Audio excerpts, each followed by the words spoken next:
Ndị ba ikere kwa voodoo dikara. Asịlụ na Ezenwanyi Ili n'ige eze nwoke ọhịa na-akpọtụnụ. Ezenwanyi Ili n'ige eze nwoke biko kwe for this 2024. No grief anybody. Obule Ezenwanyi ji go do ya van napụta ego gị. Bible say again, to take what is in a strong man hand, you must first of all again bind that strong man. Ke ya udo, ke fe ya aka azụ. Ke ọgwụ gwara ọ na-ata alụ ikechie ya ọnụ. Ọ na-agba karate ikechie ya ụkwụ. Mana gịnị na-efo ni napụtara ihe oji. Ya bụ video kịta oge eche njakasị ka ọdọ kene Chioma sumo. Maka na ka nsi afụ Chioma ọdọ ka ndị mmadụ edewe gị ya. Ne one boy that Chioma ti na problem. Nwe one boy MC gịnị nwanụ bụ afịa. That Chioma ti that young man na problem. Ewelu police na achọ this young man. Chioma okay delete that video. Ị na-eche ka the boy ka that video mụtala the boy ego. Okay, delete the video ka this boy melo onwe ya mba. Ọ bụ na ọ bụrụ some calls abebe mewe mgba mewe. This boy aka ihe pụta na that problem. Mana Chioma target that boy, that video mụtala that boy ezigbo ego. Chioma alie the money. Mmadụ ka video ya mụta $200. $200 is roughly 200,000 naira. If you need 50,000, 30,000, 80,000. Malana ya mara na Mark azụ ka anara eji mmadụ ụgwọ. Mark ji ego. Odeju mmadụ ụgwọ. Mark sị gị na ego gị $500. O ya akwụ o wele ha na nke ya. O wele ha na nke ya because Facebook money ka ngwazi ọ na-aga in 3 places. First of all, ha verify ya na ego gị elugo their threshold. Then a process ego gị. A process ego gị for okay. That process now, I bad during that time ka wepụ ego tax ha. Help ha na ego tax because always before ndị mmadụ name you have to first of all go and learn. I have to always talk about it. Ị na-abụ ihe ọbụla ị na-achọ ịba n'ime go and learn. Like more now, it took me time by Facebook because I needed to learn. Mana na Facebook na akwụkwọ imegide dakele onye ọzọ wele ego gị kwụọ ụgwọ mortgages n'obodo oyibo. Once a process ha na ego go TK green, the next thing again I delegate date of payment. Before date of that payment, you ebe 12th or 14th of that month, I send the email verification saying na your money has been processed. N'ime that email ki ya fe go na ha wepụ na task again. Tax that money ya fe go na ha wepụ ya. So once I wepụ ha na that money, bam, that date in ha na 21, 22, 23, 24. Except on that date or that balambosoka or Saturday, that's when you will not say alert. Money you receive email confirmation of payment. Oba hana working days, that's when you receive your money. Afogom na anya. So yini na hana egide. Chioma na atụ asị ya.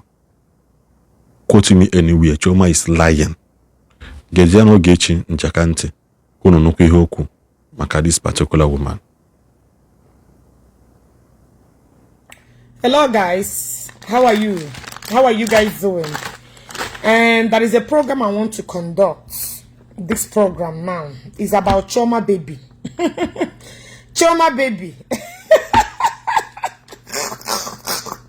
You know that a day of recalling is coming. Chioma baby. In that a day, like, you know, why the reason why I will conduct your program until you get with Potego Okongwu. Chioma Iwonyoshi. Chioma Iwonyoshi. Chioma, did you remember 2019 when you joined people and accused me wrongly? Did you remember 2019? No, I don't know who you are. I don't know your dirty, stinking lifestyle. Your promiscuous, stinking lifestyle. You joined people that you know that we are lying against me.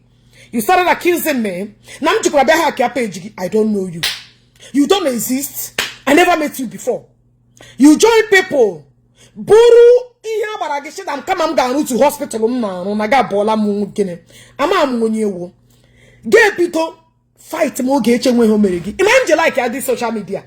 I am now body see dot na where gist with all unne. Keep allowing people to insult me on your platform. The day I will come for you. Now your body go tell them. You don't allow people to call in to insult me. I don't have beef with you, but you know how to tell them. Mark today's date, I will come for you.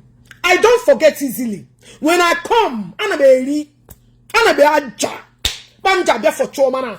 Chioma Iwaji Ikrike wo. Go and release ego to the sea. Okongwu Dibia, you must release it. Iwonyoshi.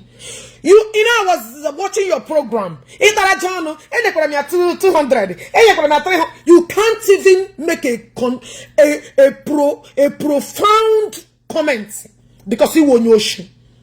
Guys, please share this program. Choma Iwaji Ikiri. Ikirike. That was why you tapping to Jojo Getchenwe Homeregi.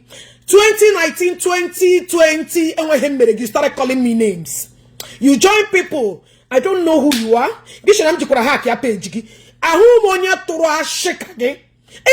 that will stand to believe you is only like you. Any soul, Choma baby, where she will kiri. Onyo shikewo. Hapo this man see name. Dibia gana wrong. Look at how dirty you are. Dibia have not made you human being. Dibia have not cautioned you that. You are very hopeless in nature. You are very hopeless in nature. Choma baby. Iwe shibo nyoshi. Ige wanata peace o. Ekola ke mu nwaga hit ni me anolo. Ige wanata peace. You are a punk criminal. Now that thing you did to me few years back, I'm returning to pay you back. I am now to pay you a homage. Iwe shibo criminal kewo. Onyoshi kewo. Next time you learn how to mind your business. Amarabo onyewo. Ga put on social media.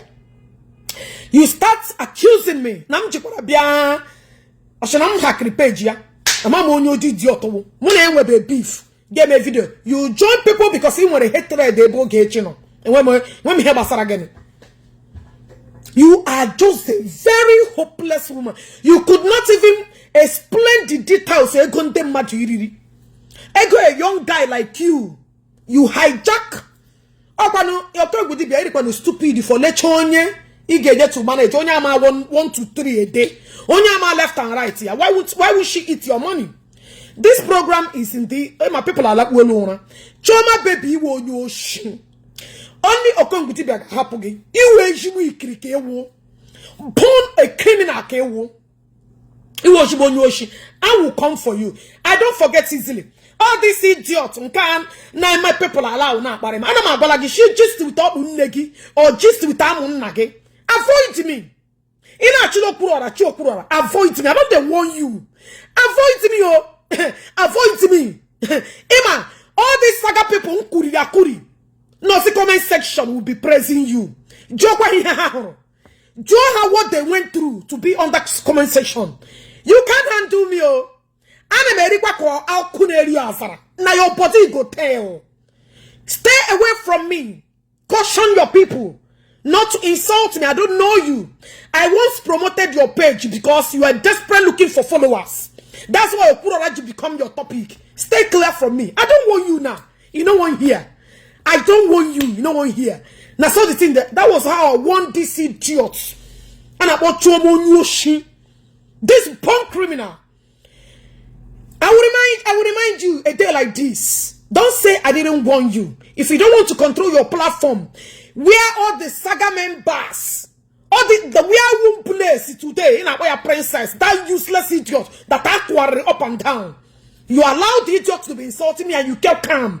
Don't say I didn't warn you. And I should just with it unegi or just with amunage. Avoid me. Job people I want like this, oh.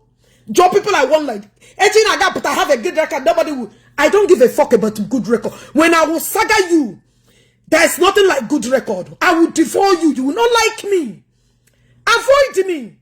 I'm not this useless Udela. But again, I get you on the phone on February. I'm going there to be you and Udela. I will pieces two of you at the same time. Stay your lane. In actual followers, I'm the wrong person to use and look for followers. Avoid me. If you're fighting Okurora, fight Okurora. For your own personal interest. Fight Okurora is none of my business. I don't they want you now. I don't they want you now. You know one here. I don't all these useless women in on a saga. Look at that womb place and about Princess Idakoga. Are you reading your comment section when that idiot was talking? I can hear people now talking that is she making sense? Because she's a lunatic. Oh, Wanyara, she's a saga member. Condition on Korea today. Ebo no program You see how she's talking out of onye sense adi Ishi. You go she kuga onye brain ano Ishi. Did you witness it? Ana cause diko onya beri cocaine Ishi. You know how useless she was sounding in that your useless drive program.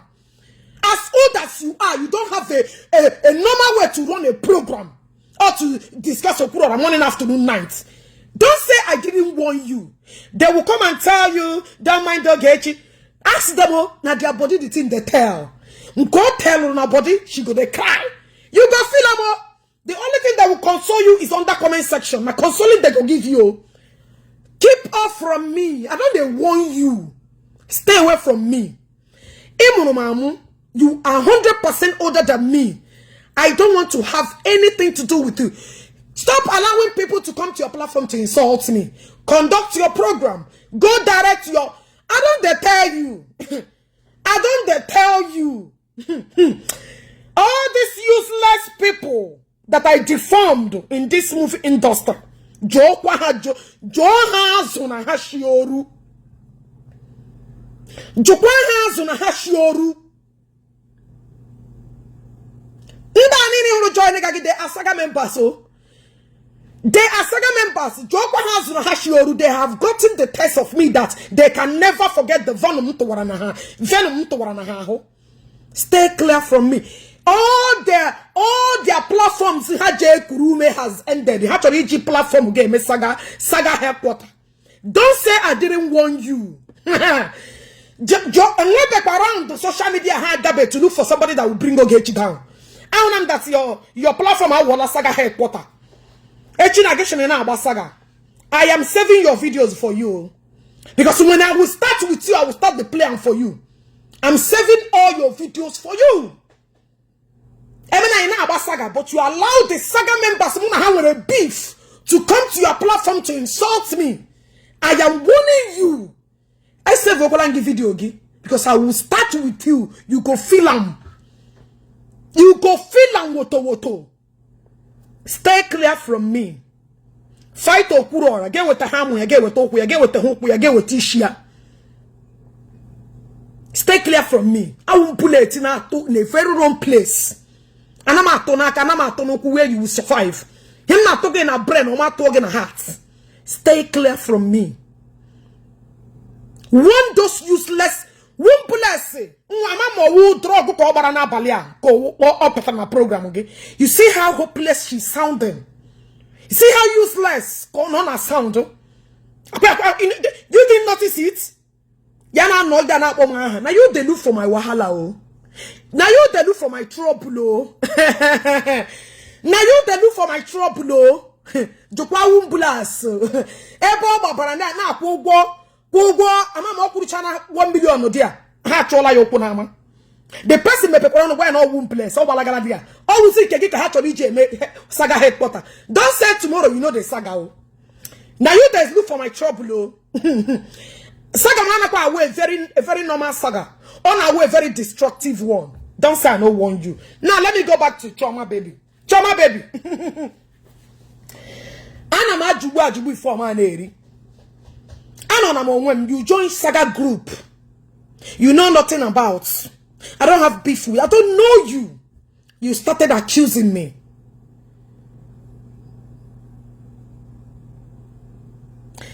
You came out and joined saga people. You started accusing me making video and I post a video again where you were staggering me. Don't associate with people like you. You don't. I mean, people are saying, okay, can we need a little fundamental of education? Because you don't have education, you don't have morals, you don't have nothing, ethics, principle, nothing. And when anything in where that get memo, when anything to do with you. Now listen. Let me play your video. Make we hear them. You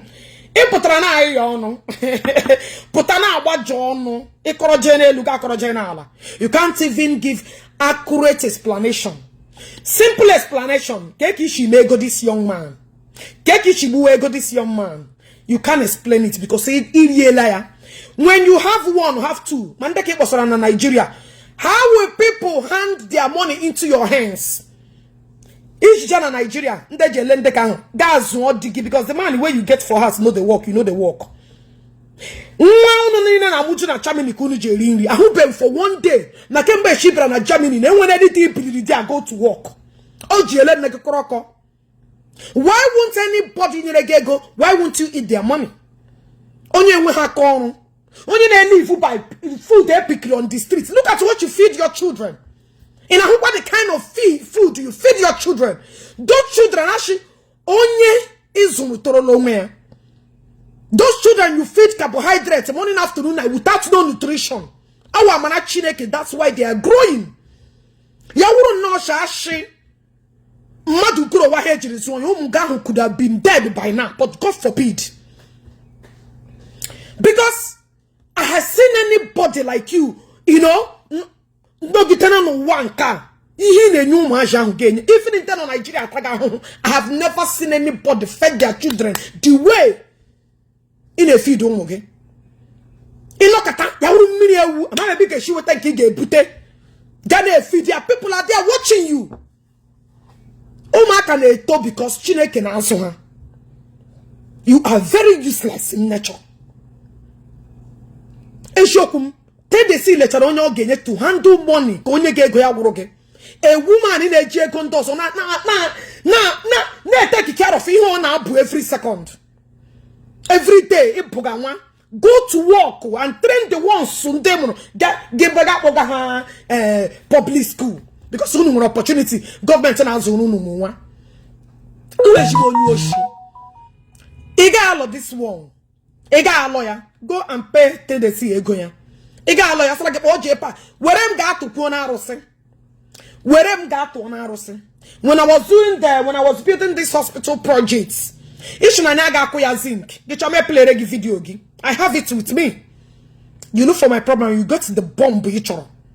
That thing ichoro, you will get it. And when nothing will happen to J Park, go and pay the money you're owing. Stop deceiving people because I don't know about again ne save matter. Okari make it a warm matter.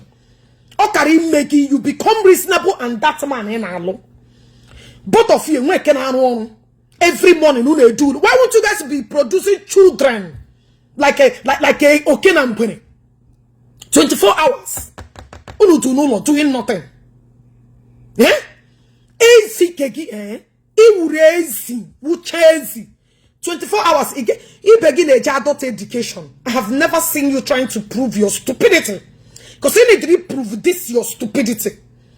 You begin a go actually when you go to a developed country, at least you equipped yourself with a little education, a little solid background. The worst polluted person I have ever seen in my life is you. You did the thing. You were a thief. You see? You remember you called me Onyoshi 2019. Do you know that your day will come like this? And when your date will come like this, a physical money, personal money matter. Did you remember the Oga like this? Kegi, I didn't have no personal transaction with you. Eri hume go game many business.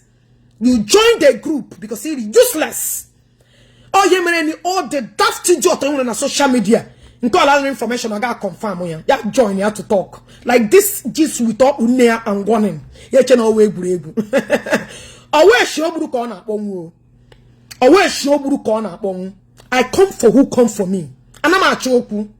You will get it. Choma, go and return the money. How put that your useless abara?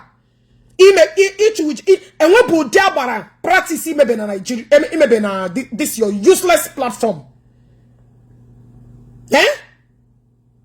And we pay your the kind of more job. Igala na mini. Ibolaja. Ndi na toparaja. Ndi ne menanka. Ndi ne mehinka. Ndi ne meninka.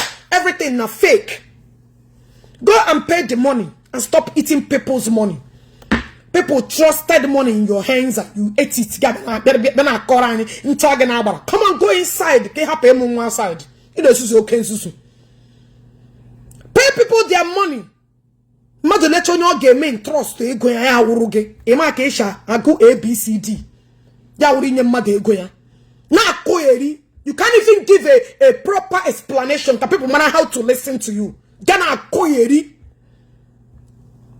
Na pollute social media. Na call ihe na agbaka moto. Stupid thing. Anybody that is well intelligent listen to that rubbish program. Even when I was listening to, I was like, what a mess. You couldn't even coordinate. Like one, 200 bank give me people. The person in your business with have been calling you, trying to get hold of you. That on your phone. We don't know about the social media gate. Jepa ke menage ama talking. Chami one your shit woman I rush so. You want your shit. So that's your cheap local rubbish.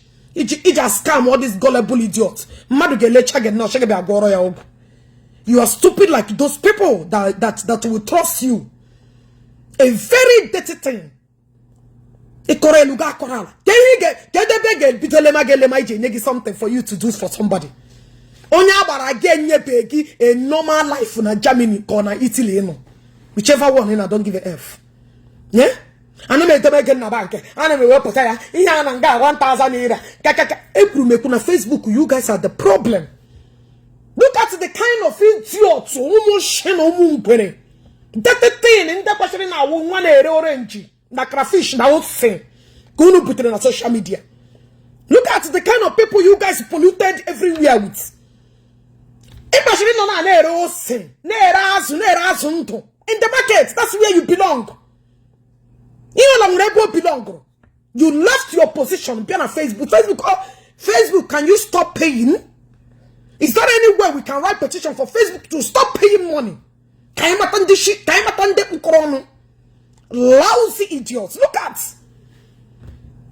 I went to 800. I'm not coming on this week. So, now, okay, let's assume you are being paid 1,000 euro for 1 month to hijri do you. Imagine, I took up my Facebook on a 1 million. Now, me, Facebook, 800k, oh, hijri get content mad. Because problem, Maganaka too much. Every day, get more to la more. Every day, get more to la more. No, have children, much as you can train, and they will be responsible. Oh, Europe, the very useless. Ega who work hard useless. Who want do useless. Amamo Ndi Igbo ni the hopeless ka na that Europe. They will never get themselves equipped. Then ewa pay gona na social media. No common skills. What the case Ishi na hustle godi. Nothing. You have nothing. Common education you don't get. Skills you don't get. Dirty. The fact Iri can read. And so-called man, nothing. All of you are so messed up. Where I go to the CJ, eh? Where I go, if you go Ezenwanyi like money is no longer coming. That's one Attire. Nila like in fact, Ndi Igbo. Well, I wonder the kind of Igbo people is following. Well, you care. Ndede kagijuleju. Ndede ashegi onye de kako de ya posal de kaya or de kaya zoya. Let's listen to this. You're worse than even maggots. There is no name to describe you with. You're worse than maggots. You're worse. Iwonyoshi. Arabama bego. Arabama begi. Don't worry, in the morning I'm coming full. Arabama begi. Iwonyoshi. You're a criminal. Arabama begi. And I'm nena abare. Edi me ba bari wa come and explain. Eba patake to na Dibia ke believe wogi. Rubbish. Rubbish. Unyara. Come on, gakwo Okongwu go your sister. Before I would have been to Okongwu kuga kai go digi. Let's listen to your rubbish. Let's listen to your nonsense before we dab into Okongwu biga. Na koyeri.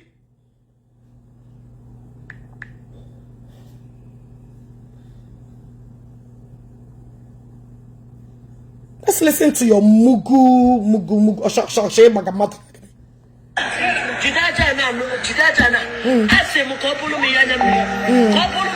Shut up. Mono Bunapunu, Moko Guaguagetin, Moko Guaguagetin, Moko Guaguagi, Moko Asim Nabuna Sakanato, and I interview about Tibuomo, never to say a Karaka, never to say Selini, Yabanamena. Chomi won Yoshi, Abiji Reporter, 2019. Ogechi, Yabanam na Toshi, the haki who pay Jimu, ala Italy Kubuogi. Because say mother to arrows again knows who need a doshi. This swearing you've been swearing, you sweared it years back, and you are still here. So shut the fuck up. You a criminal.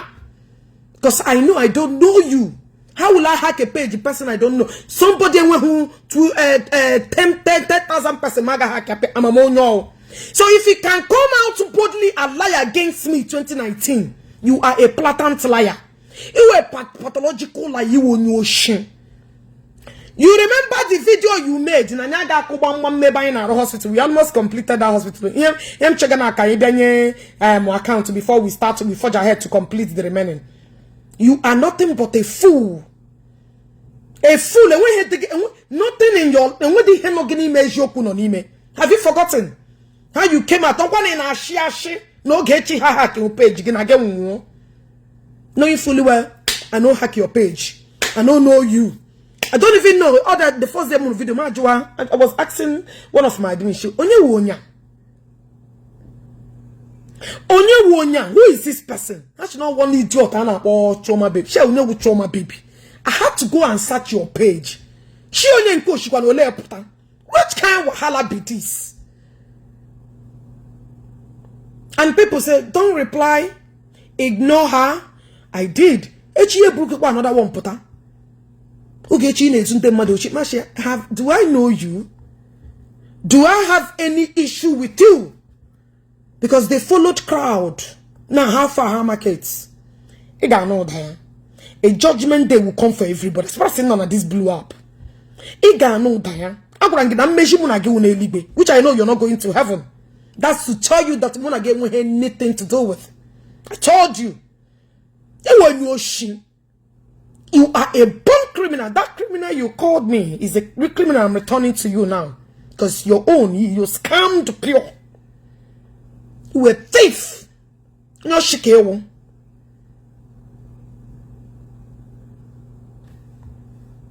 Listen to you.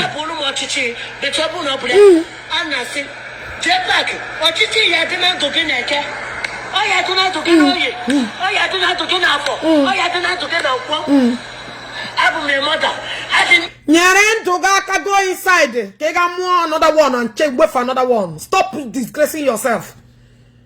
I got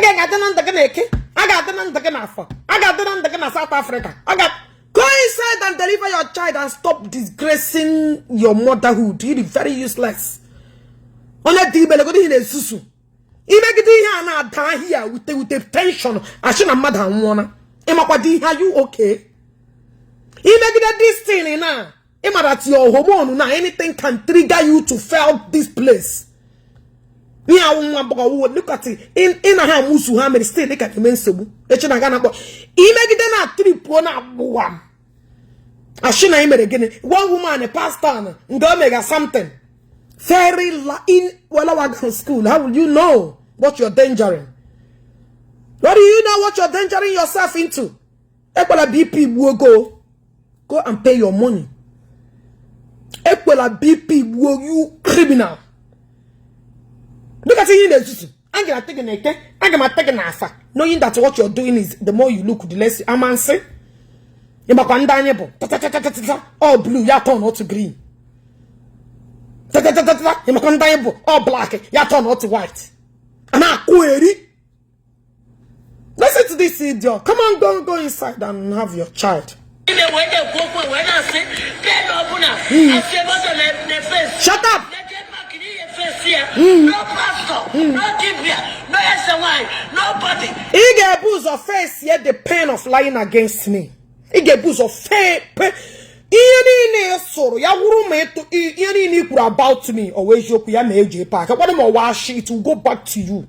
You will keep facing this kind of shame. So him and he took them mother shina fofo. So imana your stupid brain it took the matter shina for Chineke mungoku. So you knew it. And the wooden and that took the against you. They told you the truth. Your karma have not started. It will hit you real. Obitobe. You evil idiots. You evil gathering set of people. Amusu. You just now watch Oge on social media. She was doing well. She's doing way better than all of you. Una gang get up against her. And you think you have peace? You think you will have peace? Ima accuse onye nwe ho meregi. Ashamala Germany ahu kubuogi. Ola he gbasara okwu dia yakuga gi kubuogi. But ya hapu ke mu chanwa before ya kubuogi. Ya kubula in this process. Go mu get into akora he kuburu dia evil mother. Because you are an evil soul. If you can vividly come out and lie against me, I don't even know you. And you think you got what also. It's like what is happening now. And you think you will go court-free? Look at here na piakanala. You get woman. While he may na 1 million times in here. Emega ki me na me. And you think it will go for you. You are a mad woman. Go and search your history. Whoever goes to Guinea, whoever goes to equity, goes with a clean hand. You are dead to come here and pass judgment to anybody. You are dead. You are filthy. You don't have the capacity to come and pay this kind of rubbish. Eminem Gugene, have I taken shit from you? And you come here now, Ekuma Bay. Ekuma Bay. You're a thief. Go and clean up. Onyoshi with a dirty lifestyle. Onyoshi with a low IQ. Look at your life. Look at your miserable, stupid lifestyle. Oh, Iman mad here na fofo. You must give them their money. You get one at peace. Now this blew up. Until you do the right thing. Gaba gwando wa hem merigi. Gwando we shimman and only wum ja hack your useless mama page go do 10,000 or do 20,000. Now him ga hack. Came out and accused me. I don't know you. Before I start fighting you, majorly la nwa just why shinala. She all Guinea government can deport you because it's useless. And why? You think you will eat a butcher mother she got that law court free? No. You will face your wrath. Ya wuru me na asu J Park here. Everything in asu J Park, ya wuru ni mebe ya mad. Yaga. But I know the thing will turn back to your head because your hands are dirty. You are filtered with stain and blood. You were more. You were kwensu. You were kwensu. You are John one on a mother. That's who you are. In our Patanasaka, J Park. Belly put on me a pupo. You don't know me.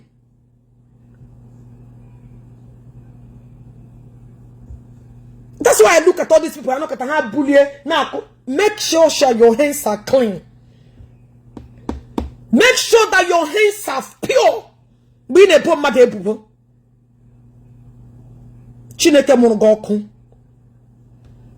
I advise to the cause. Look at. Unless you go back and beg me similar. J Park beg Yagi. I will face J Park for 1 good year. If J Park ever, you first of all come and beg me. You will first of all open your mouth and tell the world what I did to you. If J Park ever beg you, I will face J Park for complete 1 good year. Let me see who will beg a thing. A evil thing like you.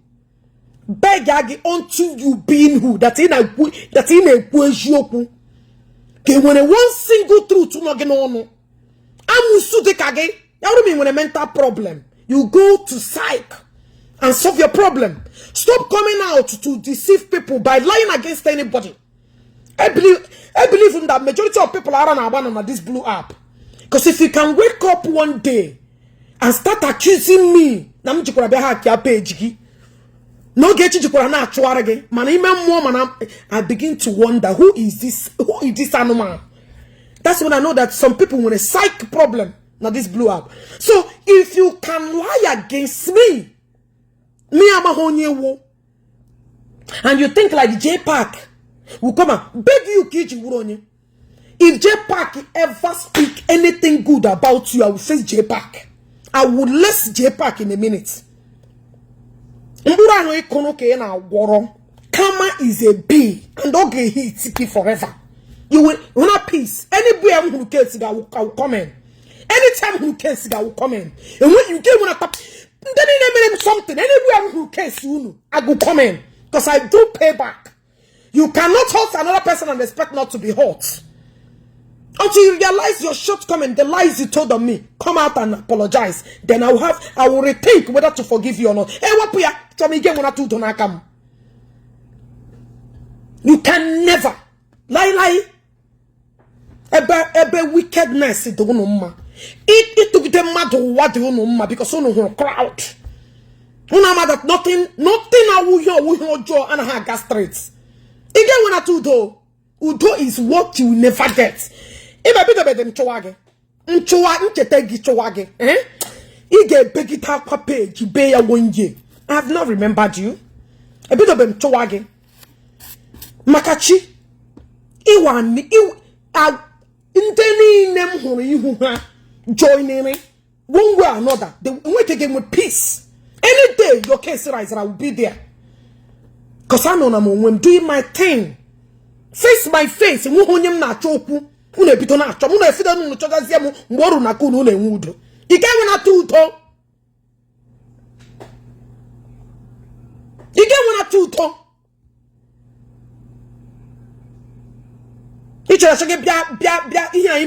All this movie that you cannot act, perform one and you deceive people who want to pray. I watch your program, like I receipt it, like he send it, and now you did not send the money November, December.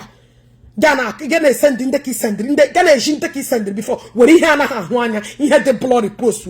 Don't you know that you didn't go to school? Don't you know that you are tough? You can't challenge people winning intellectual high IQ Gana rubbish.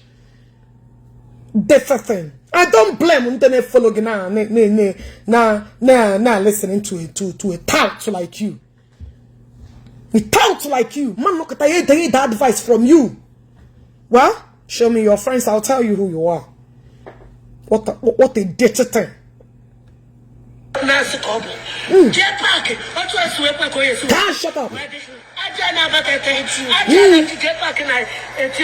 Abatete don't know you. Your place abatete amage because you are not cast. Abatete nagen negiamage. Abatete and I do know they sleep time when I go wofu. Do you know I live in Chicago? This is 724. Are we in the same frequencies? Are we in the same frequency? Why are you asking me? I did not. I'm not sleeping. Oh, you know, but I'm no ya koinyo. Ona do magelaba. Una gonna the same circle of word. But could I listen to Amusu? Shut up. In our course to that child, a female. You are causing that child. The wrong course, Madoga course. Let me tell you, Chom, Ishi won your Omenala, my Omenala. Now let me tell you, in your D major course. A man at what I give me hapoge. That is only a female course. Ima Omenala, you just devour a Omenala. You don't even know your left and right. The only course on your demon are course, so get it. Come go back the truth. Because you are more confused than the people who know a lot of atom. The only course on your demon na course ye a man to waragime and deny that one hot to waragime. Geja female boyono. In the young barage. And the man in a make it take na female Hebrew. Mba ho kina ya no that place. Mba female gija walk. Not this rubbish. Go inside and learn your Omenala. That is why Ishi Omenala testimony anywhere. Because you are fake. Go online, get Google Ezenwanyi name potana koeri. Don't you know that anybody can go online and read those things and come out? It's online, you got your nigga translate. I'm trying to get the 10 translate. You got here, Gina confused. Go like boom down here. You don't know your left and right. Eh? My followers know they sleep. Why would they sleep? Why would they sleep when the hot news is alert? Eh? People now say, I look at, see, I grew up where I learned many things. But I choose to be a Christian. I choose to know the right God, not to be stupid. You know Omenala. I have to fire because I'm a before that there is a two place that consult to all the gods. Then I have baby, then the can kill me. But all you did not do the right thing, and they need to alert me that in a tom narration. See, I was born Omenala. But I choose to follow my mother, na AG. You are a useless woman. You are bringing cost to this child, Ibua female. Go and ask Onunde Iti Omenala. Ibua female is the one you're laying cost on. Because J-Pack has nothing to do with the pregnancy. And what you're doing online, has nothing to do with Ibua female cost. Because they're daft. You are more confused than Omenala. Very confused, that thing. Very confused. That is, and the man a mega allow gonna lay curse on your child you gave birth to.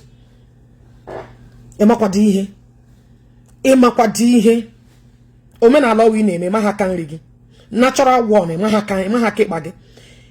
Yawu mean when it's culture na your mental problem, go and solve it. Go and solve it, because I know that people who want a mental problem jureju. I need medication na our psych units. Some of them na articulate in my own child medication like all of you. Majority of them na make so that nini hunara na kwa. Na kuinyo.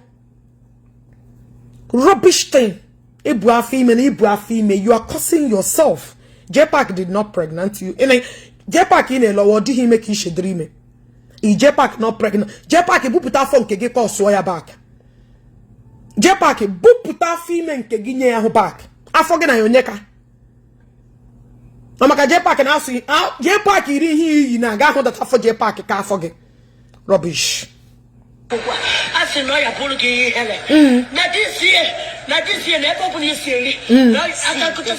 up! Shut up! Look at in on ihu mogena vibrate na cause mad. Look at you. Mad woman. Confused mad woman. Na kwinyo. Na kweri. Na kweri. Onyo shizu shin de settle matter. Kana kweri.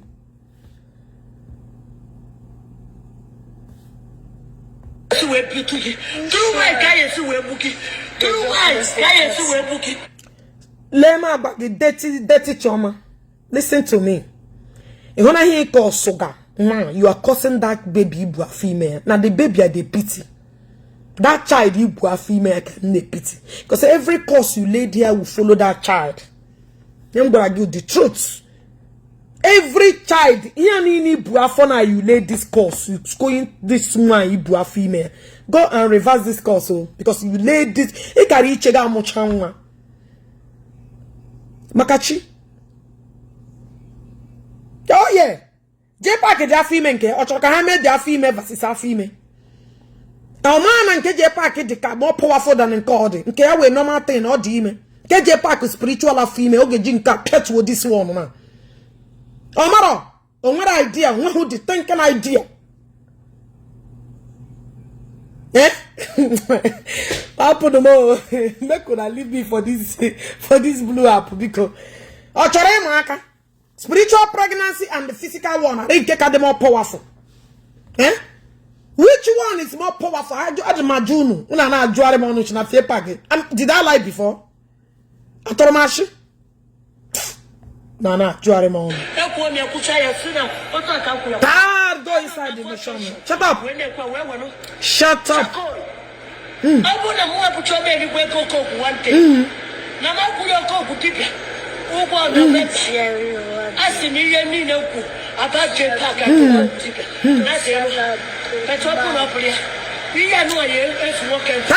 Shut up, mission. You should put me in this your useless list. Because you once did it. And that thing I not complete here very soon. It should garden tone. It should come remind your maybe the program I will conduct tomorrow. I will remind you your videos that it will chaff. You are nothing but a useless thing. The same course he course all he put a lot of she got na chine efe. Now na it's about we are about to close that place now very soon. You man chori just go kwanwo mbo la ime chana ya. Make chaya with bed, everything I know. That's when I want to come out to reply you. Cause it's kill. Yeah? I'm a different man and out why him I will keep us around. Also, okay, no my emotion, but no my email. I'm going to read that remind Tiagi that don't know so all these useless scammers. Name is the one online. Now scam. I want to I saved those your videos. You are nothing but a fake scamming bitch. That's who you are. When that I cannot forget you easily. You need to come and tell the world how you lied against me. I don't forget easily. Because I have to pay back. You cannot mean somebody here and think that person should let it go easily. Mpano. It doesn't work like that. OMG, man, that everything Okongwu Dibia could Ishi be saying anything he could about me has ever existed. Ishi come okay, chiga that complete so wam. They call me. Hello? Hello? Huh? Can you load the one you're calling me in from? Huh? Hello, I'm not checking it. Load the volume you're watching me from, Biko. Hello? No, na bara. Hello? Hello? Yeah, it's on a bara. It's showing up now. Oh, I am going to Kushia, ma. Oga bring me mara very soon. Okay, one day I put Oga Puara yahu by force. Yeah, yes, of course. Can't you remember why, Oma? How did my brother? How far? We thank God. I know all now. Oh, no, I'm the Texas. Oh, no, no. I will already. You should can. All right, my brother. All right, thank you. All right, thank you.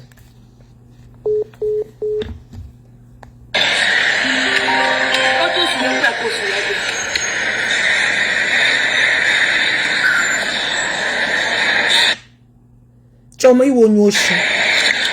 You're a thief. Ah, shut up. Shut up.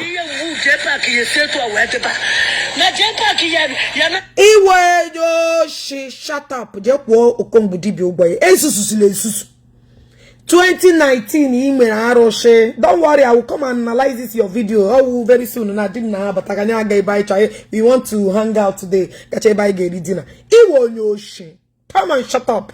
Fake. I'm a fake. I'm going to level on that hospital project now. That all this fake into she fake is the one into she na fake Dibia center until una money here. Onya weju weekly ikriko. Man say to cover up the dirty thing. When the reality hits you, you start going crazy. You a thief. Fake thief. Everything he made here, you did it to me. Nakamanga buwala. No get menka. No get menka. Have you forgotten? No, I have those videos saved. I have those videos saved.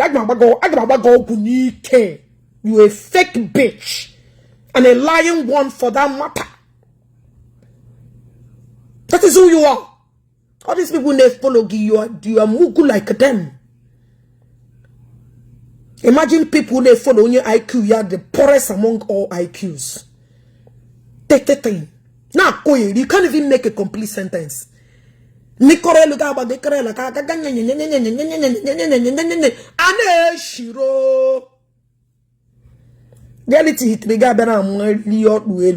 on, go and give birth and leave that innocent child out of your stupidity.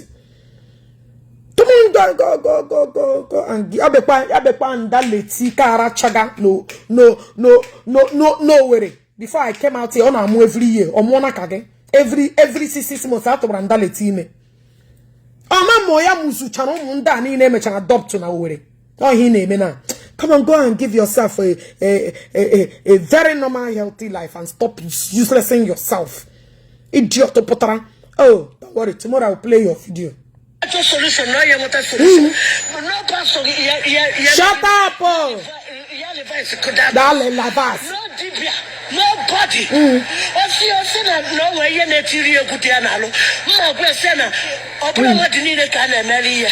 Now, for Joshua can away because what are going to wedding? Oh, no, I get on an Alishi. The Pagilipa condition every day you keep the troll letting. I get on an Lanishi. It is Lafon Junction. Also, like Tiga 15 Junction. I get on an Lanishi. Because you are fake. Everything that comes out of you is fake. Nothing genuine, nothing new that comes out of you. You are faking fake. Dirty, everything about you irritates the sight of everyone. Rubbish. Look at Mega Muama public. Yeah. And okay, look at you. Look at you. Now let's listen to Okongwu Dibia. Mare, you call me. And then come and listen to Okongwu. The young man. Let's listen to Okongwu. I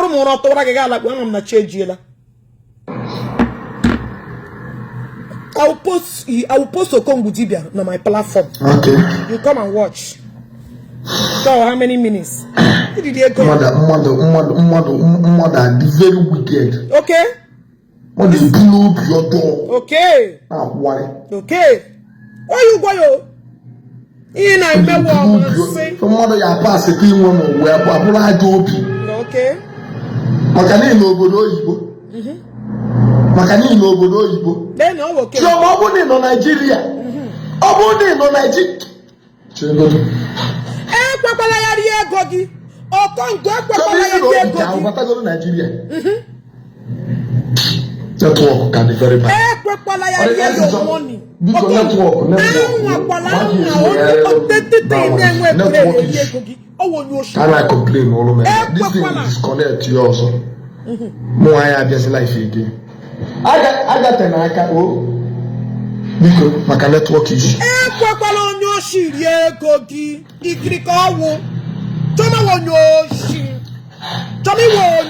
Okay. Good evening, good afternoon, according to Bobble. I'm on but Okongwu, in our body beyond our book, Kegi, in my in on Nigeria, Toya Aroshini, and Maya Yanando Geneseroku, go back to Ayaga. Gagan and Kapa, all of them, what a case ya, to why Aroshini Nana Toato, Optala, not now to Kaya, Juna Aroshi challenge, Aroshi goes Aroshi. Finisher! One Yoshiko, Oni Kriko.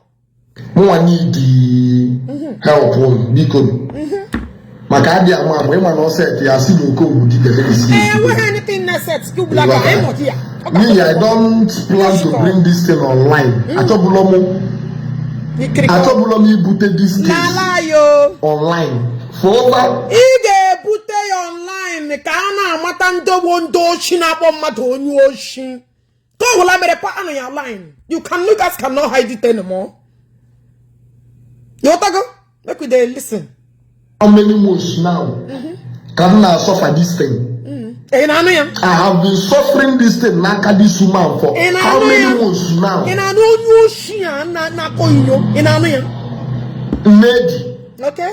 Never can put online work. As if we can go one hour. You will get Kuchi's account there final. The peace will not read in your get release here. Show my baby. Can I yo? Nyabiko nya. Get your mother since 22 Galaga. Okay. Ndeli na ma manage the account. One connect is never found a manage the account. I push go for work. Okay. And which is no more now. Why is that market? Show my baby. I got the already the key to this woman. Okay. Show my baby. What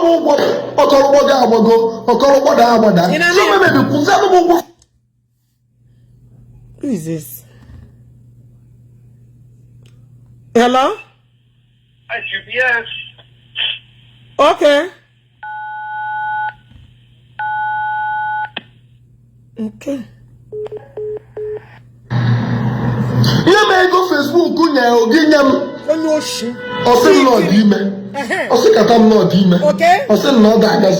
Okay. Thank God.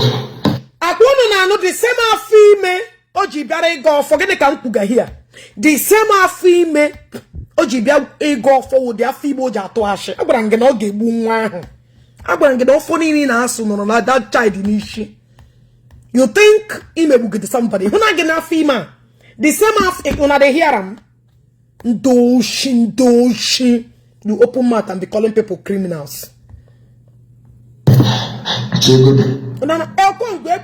No agree anybody for this 2024. Can you talk to money? I know can be ever. Oh no, shit, we can go. This. Oh no, can I go home?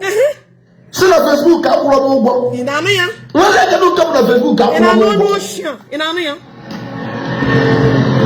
Send the other payment slip. My that money join and get a handle on my top page. Send them. Send everybody else is go payment. Yeah, may I go? Okay. Okay. On a ribbon, they can but even you put on a gap and a Diego Boconte. Okay. A Bobble. Oh. 4,000 pounds. Hey, from you on your shit. No, when I process, but they go process.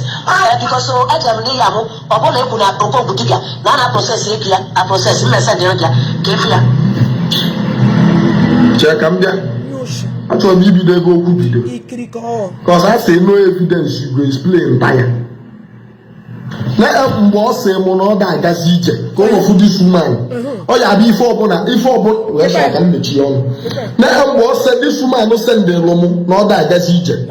Or send the Salomia. Where that Facebook, if you ever on one as one worry. Oh. Tell me we kirike Onyori. I wish that this video. Now, why a screenshot to send the area? To send the area this screenshot to let the country. I see. How did you go sound? How did you get a my phone? So, tell you one as in a gate, you little music step. Because only yours only could not fit easy room. If it's in work, I can work one or Baba. At least last month, I went to this month. I finished Yamia for Ishi. And top of Satamu make to grab. Choma, Igawali Jekwo boya. You don't de waka pay him money. Ishi now somebody, according to your useless video you conducted this morning. Ishi now somebody. Naga Kurogo. Now, Ukware Gemma. What have Ukwade Gemma? No onye na Kurogo dicha. Ukwade Gemma. You see her, I'm not him any na korojene luga korojanal and work this steady. I know. You have to join me because if you don't add me chineka goko, you can add them na this useless or foibe gaswo. I'm suakubogi. Do you think we give a F about this thing you're doing? Do you think we give a shit about this magic you're trying to perform? This calabar magic. Listen, I'm ashamed of myself not being able to give for online because I believe I'm now you want to.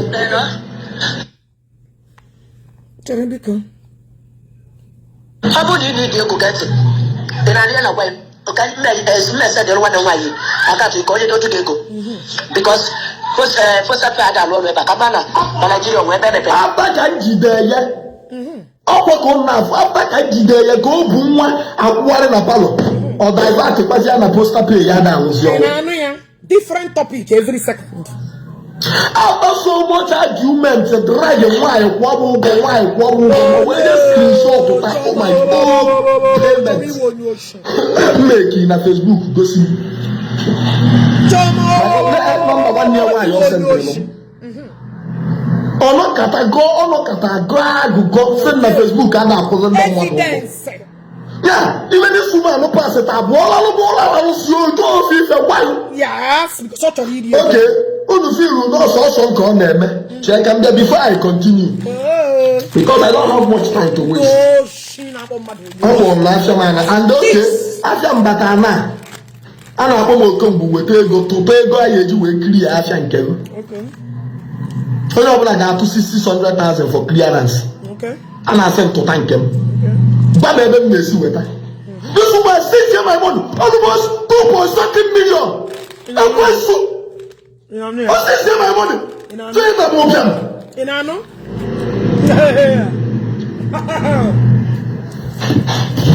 Show me what no she. Now you want it. Yeah,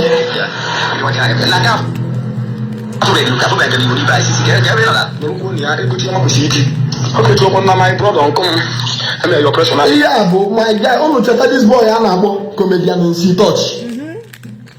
On today, naked comedian in sea touch. What figure?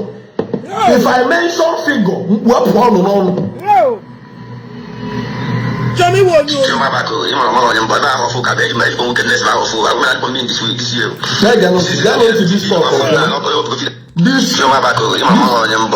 this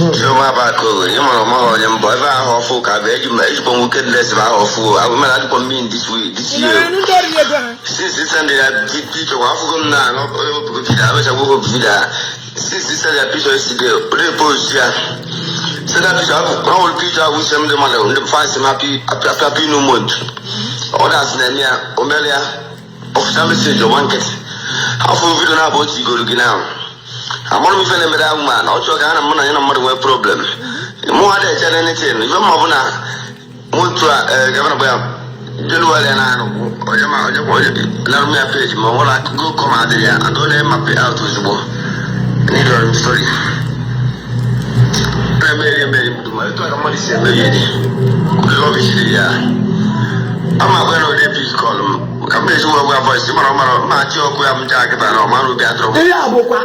one of my colleagues.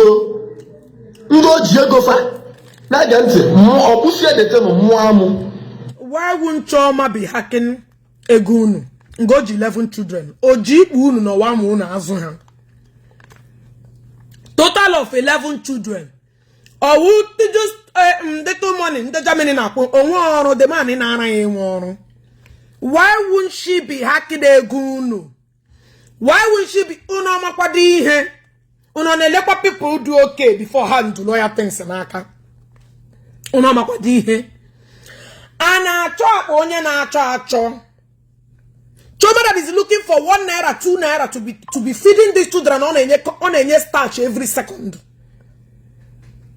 And my June, how did you think and how do you think that Choma will be giving you your money? Choma ni dire goje leji onwe chode ji ba kwasoro. Choma ni dire goje azon choja san. Choma ni dire goje feed umu. Umaka na yaba mo once a day ka ha na ring in that house. E were search everywhere. Ogeshi unu na amu na ewete goje feed the 7 children. Onwa akon went do me. You guys are giving her something. Let somebody do okay with a handle lawyer. Ko unelo okay with us tinye ya no. Rubbish. Look at the lesson. Oh, for those of you that say I manage my account because on the bodo yibo. Whoa! She don't chop on a raw. Mama say daddy take it easy o. Can daddy for one drop one can take it easy. I believe take it easy because I don't understand that woman at all. That's I'm going to say me here. Send the left pictures now we share my birthday say chat up for time we more bank it. Up for time bank always go phone. Okay, go phone and go money to account. Go when post the video. Come on post the video. They go get the money very quick here. The money for the as na ma dey so be na dey too much keta be don't know mputo tumpo boda ba bata ijamba tamba Isiagu ka po sele ya mo smart tampo na mana arma to go ama ma ni meri to ko si bola amara military sin ke wa ya no way is complainants. Mbobasia voice ndo ozo na send lo na ebe a ndo ji go faju na ọ ga-akwụ finally ọmọ sialo ga-asị for over the months ọ na-agbakwa m ụgbọ this woman na-eke ego m ụzọ ịtọ be half even ji wee jidie bụ my second page ma kpe ya second ka third page m mmepe a na-akpọ Okongwu Dibia ife dị iche because emepere the page were nye my tech manager n'aka onye ọzọ onye connect into this guy na-ekwu bụ this guy na-eme interview ya connect eme nye ya si aka m chọgoro ụka page ya dị n'aka ya ife ọbụla m na-eme ekigodu bia ka m test godu something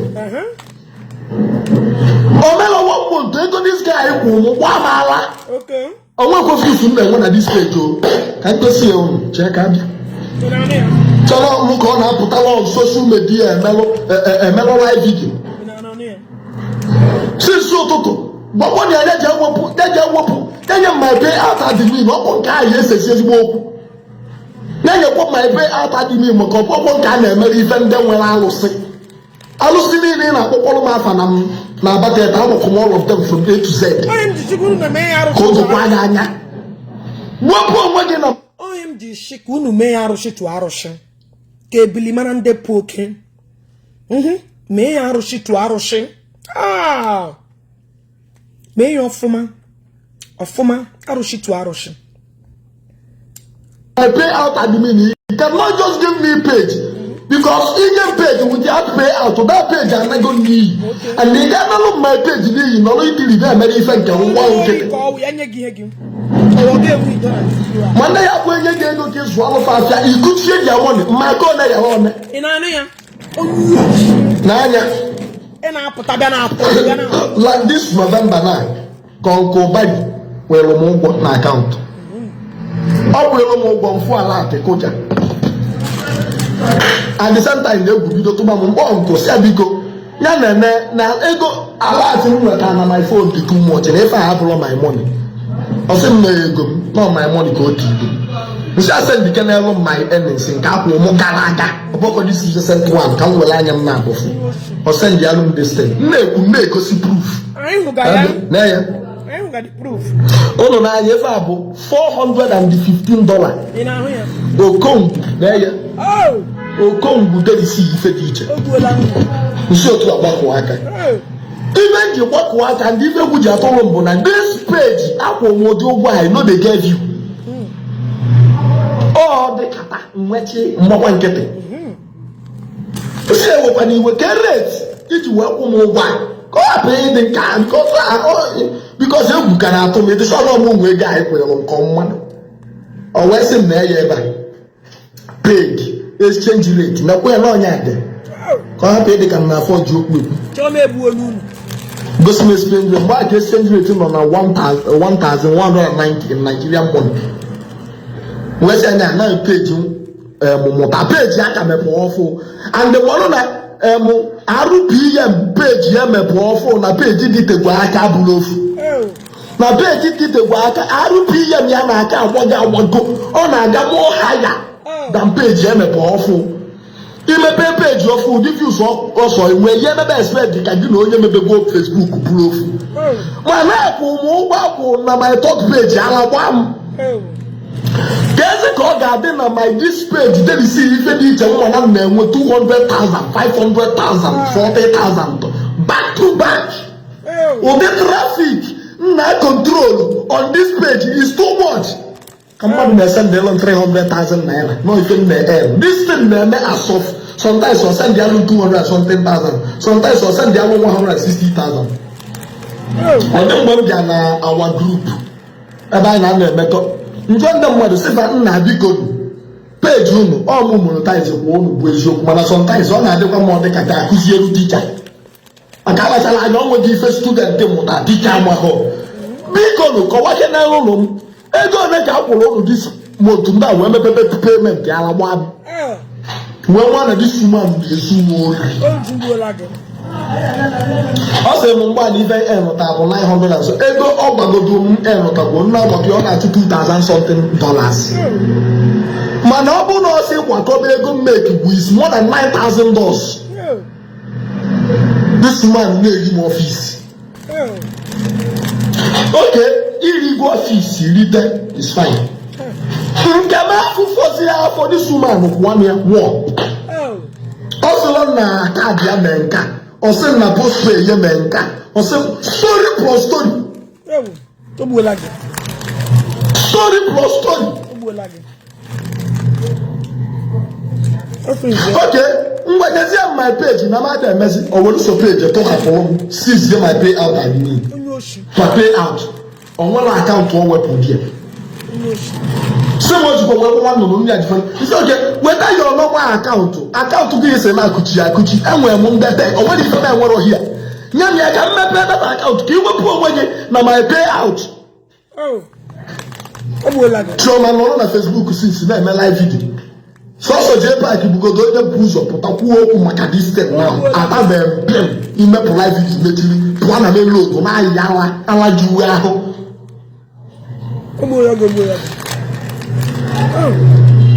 She don't finish you.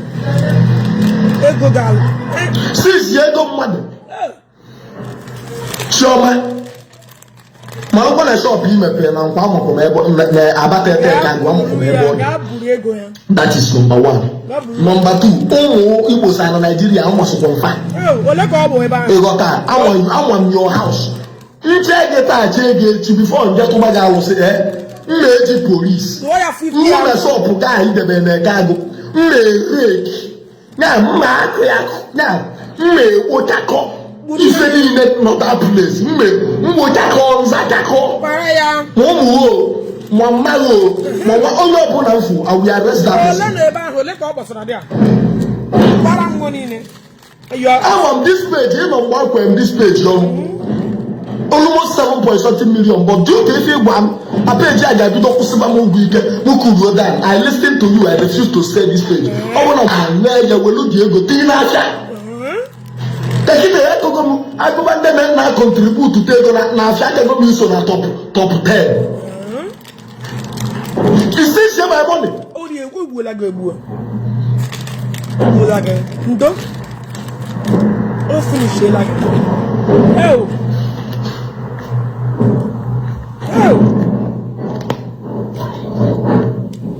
Every page 7.something million, guys.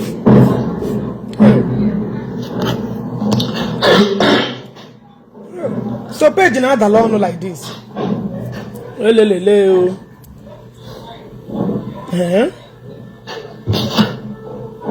7.something million.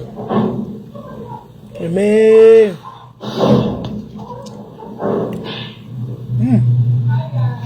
Che.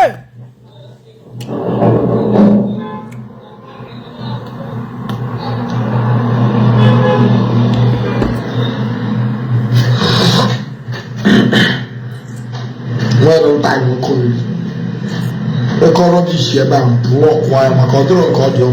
Block on. So make good like it. Well, so I can never be forever. And eventually, Arosh again, don't miss your Arosh.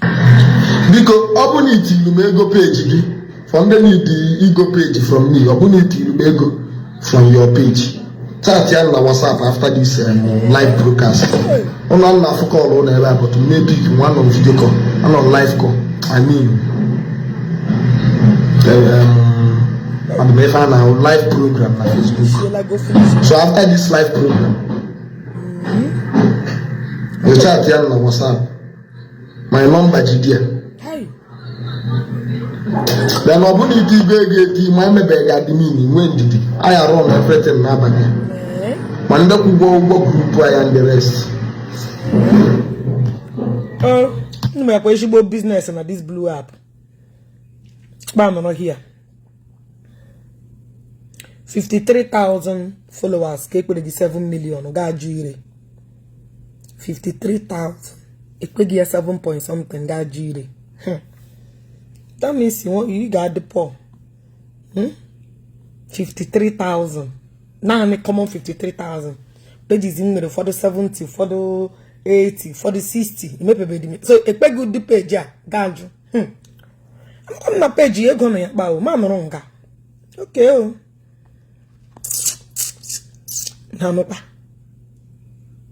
Oh. Kingdom come. Kingdom come. Oh. Kai get the see when another one. When another one email. You go to that side. The one you did. You can't eat. All the 2 million, the 3 million, yeah. We got an even the moment about my page. Yeah, page. Yeah. Because even if you follow my page, hi, you want to walk it again. How so my had I was young way for him your secret, just one. And again, this shop. Okay, she can make you go down. We need to know the secret. Can try the play out at me. Can try the play out at me. Anything that secret. Probably work from that page. Just remember anything that have to do with you. We see you on that page. I'm not begging you. After all, I know more again. I am Pimemo, Nego good na Facebook. No can cause. Yeah. Age Macaronia when that page 7 million something. I sorted on your kid.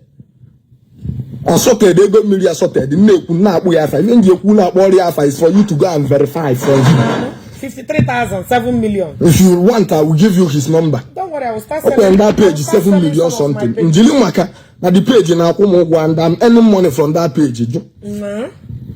Second use you. I go on a page, yo. The people are calling rubbish. Did I beg you for the organ? Will go get them. You get them. Wouldn't the town on Canon and Kijel organ? I am. Ekotazia ban my page. Or the kata. You will want the name. May feel good. Makano no bodo Igbo. I want was in Nigeria. Bolonda. Eh? Hello.